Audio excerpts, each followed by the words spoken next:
أعوذ بالله من الشيطان الرجيم. بسم الله الرحمن الرحيم.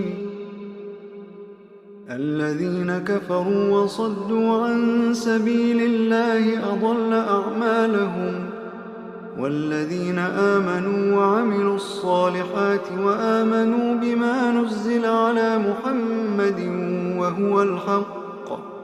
وهو الحق من ربهم كفر عنهم سيئاتهم وأصلح بالهم. ذلك بأن الذين كفروا اتبعوا الباطل وأن الذين آمنوا اتبعوا الحق من ربهم.